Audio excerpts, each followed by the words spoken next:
Então, pessoal, a partir de então, a gente vai tentar abordar agora uma das discussões que é muito importante para o que a gente vai estar vivendo aqui nas nossas aulas, que é a Revolução Francesa e as suas consequências, certo? Professor, o que seria essa Revolução Francesa? Como que eu vou abordar isso? Como é que eu vou compreender isso aqui?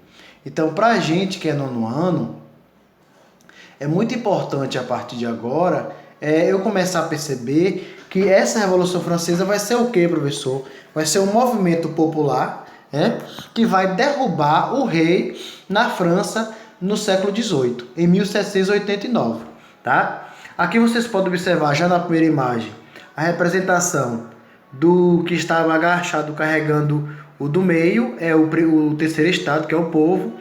Aqui o de cima, a nobreza, e o de cá, o clero, tá? Então essa representatividade aqui é a demonstração da sociedade francesa durante a Revolução Francesa. Uma das causas vai ser justamente essa inconformação da França nesse período aqui, tá? Então, o que acontece, pessoal, a partir de então, nessa perspectiva da Revolução Francesa? Então, o marco da Revolução Francesa vai ser, o que vai simbolizar a queda do rei na França, vai ser a tomada da Bastilha. Professor, e o que é a Bastilha? A Bastilha, pessoal, esse castelo que vocês podem visualizar aqui, que o professor está mostrando. E o que é interessante nisso aqui? Essa Bastilha que o professor está colocando a luzinha aqui em cima, era o local, pessoal, onde o rei utilizava o seu poder para aprisionar os opositores, né? Guardar pólvoras, munições, enfim. Só que o povo, revoltado com a situação naquele contexto, acaba invadindo esse local, toma esse local e isso vai ser, na verdade, o símbolo da força do rei que passa a ser colocado abaixo. Então, pessoal, o que acontece aqui? O ministro do Luís XVI, na época era o rei da França, ele vai aconselhar o Luís XVI a ouvir, por exemplo, o que o povo desejava. E esse aconselhamento do ministro Necker não é ouvido pelo Luís XVI. Então, o Luís XVI continua com a proposta de não aceitar os Estados Gerais, e diante disso, a ideia que o povo desejava, juntamente com a burguesia, não acontece. Então, quais são os principais antecedentes que vai fazer com que a Revolução Francesa aconteça no ano?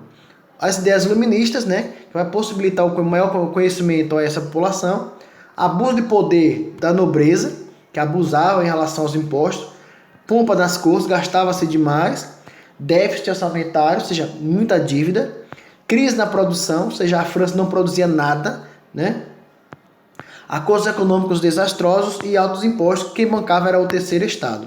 Aqui eu tenho a sociedade na época, como ela estava organizada.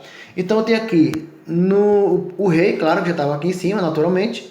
1% da população era composta pelo terceiro estado. Vocês podem observar que toda a riqueza vai estar entre o primeiro e o segundo estado, que era o clero e a nobreza. Então as terras, os cargos, o privilégio, isenção fiscal. O professor quer dizer isenção fiscal? Não pagava imposto. O primeiro e o segundo estado estavam livres de imposto.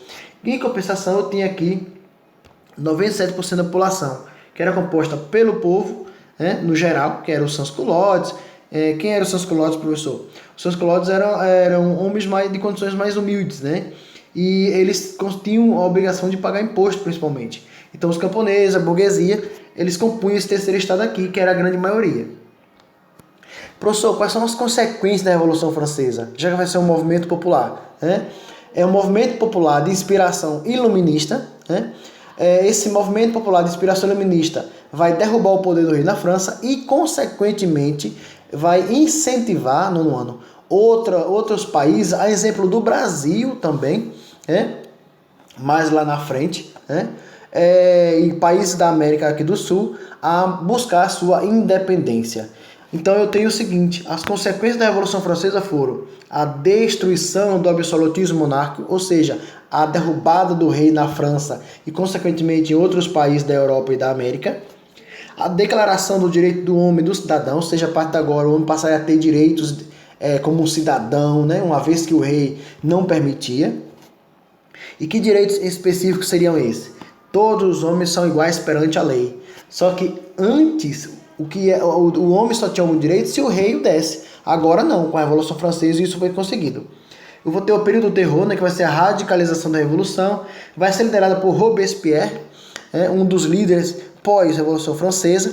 Instaurará alguns princípios aparentemente democráticos, a exemplo do voto masculino, mas depois ele tenta tomar o poder, que é morto também. E eu tenho a ascensão da burguesia ao poder político na França, ou seja, a burguesia se une ao povo, derruba a monarquia francesa e chega ao poder. Olha que interessante, pessoal. Então o povo nada mais nada menos foi utilizado como massa de manobra para que a burguesia, que era a detentora econômica, a detentora do dinheiro, chegasse ao poder na França. Tá? Como é uma aula curta, uma aula pequena, pessoal, então a gente encerra aqui a nossa apresentação breve, né, só para não ficar sem vocês terem uma informação do tema.